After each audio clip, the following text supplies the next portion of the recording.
तो ये कहानी कोई कहानी नहीं, ये तो सत्य कथा है कि माता सावित्री ने अपने पति के प्राण वापस लाए। कैसे लाए उनको पहले ही पता पड़ गया। नारद महाराज ने उनको शादी के पहले बता दिया। बोलो जय श्री कृष्ण। जय श्री कृष्ण। अब ये भी हो सकता हो कि नारद जी महाराज ने उनको ज्ञान दिया हो। तो नारद महाराज ने बता दिया कि तुम्हारे होने वाले पति की उम्र बहुत छोटी है। तो माता सावित्री ने जवाब दिया कि महाराज अब मैं मन से तो उनको वर्ण कर चुकी हूं, बस एक औपचारिकता बाकी है विवाह की। अब जो मैं मन में उनको पति रूप से वर्ण कर चुकी हूं तो मैं त्याग नहीं सकती। अब वो मेरे पति हैं, विवाह बाद में हुआ। बोलो जय श्री कृष्ण।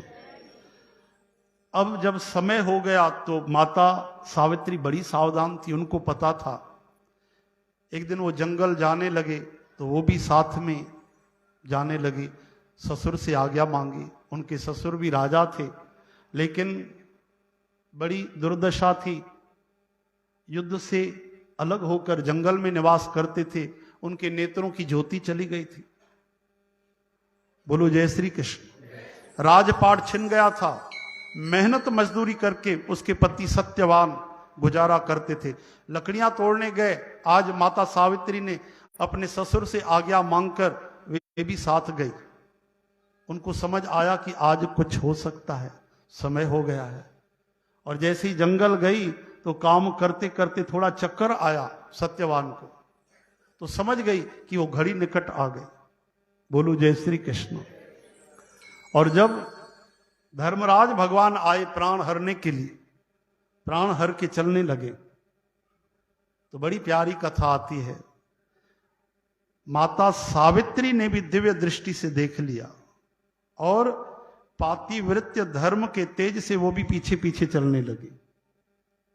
आगे जाकर कहने लगी, महाराज मेरे पति के प्राण वापस दीजिए, सूक्ष्म शरीर इनका दीजिए, मेरे पति मुझे वापस चाहिए। धर्मराज भगवान कहते हैं असंभव है, ये कभी संभव नहीं हुआ, तुम और कोई वरदान मांग लो। तो उन्होंने सत्संग सुनाया। किसने किसको सत्संग सुनाया? माता सावित्री ने धर्मराज को सत्संग सुनाया तो गदगद हो गए। बोले सत्संग तो अनमोल है, अब इसके बदले मैं तुमको वरदान देता हूं, कोई वरदान मांग लो। बोले फिर एक वरदान आप ये दे दो कि मेरे ससुर की आंखें नहीं है, उनको नेत्र वापस मिल जाए। क्योंकि धर्मराज ने शर्त रखी कि पति के प्राण को छोड़कर कोई दूसरा वरदान मांगो। पहले ही कह दिया। तो बोले ठीक है, एक वरदान दे दो कि मेरे पति की आंखें वापस आ जाएं, नेत्र ज्योति वापस आ जाए, वो पहले जैसे देखने लगे। बोलो जय श्री कृष्ण। श्री कृष्ण गोविंद, गोपाल दामोदर।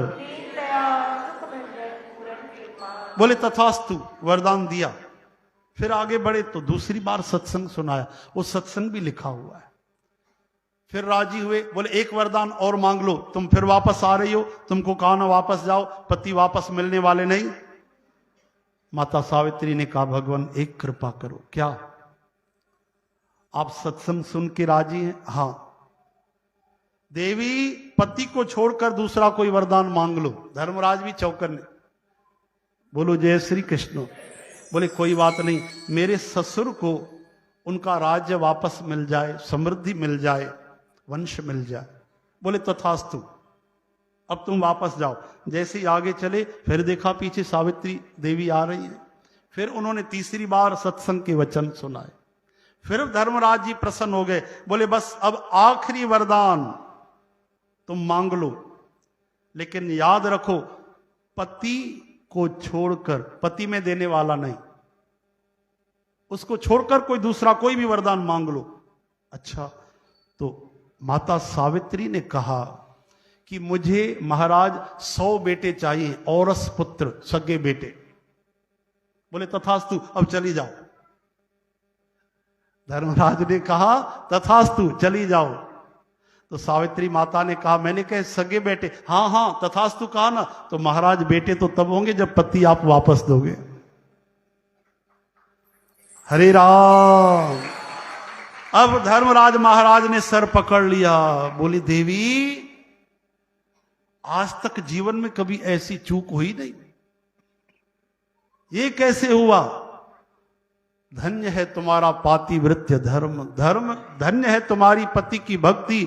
मैं समझ गया उस काली कमली वाले ने ही मुझे भुला दिया, क्योंकि वो भी चाहते हैं कि दीन दुनिया में तीनों लोक में पतिव्रता नारी का महत्व दिखना चाहिए, वो दुनिया को दिखाना चाहते हैं।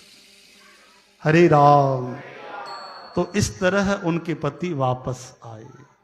तो वो जमाना था, वो युग था, वो भक्ति थी, वो तप था, वो त्याग था, वो भक्ति थी।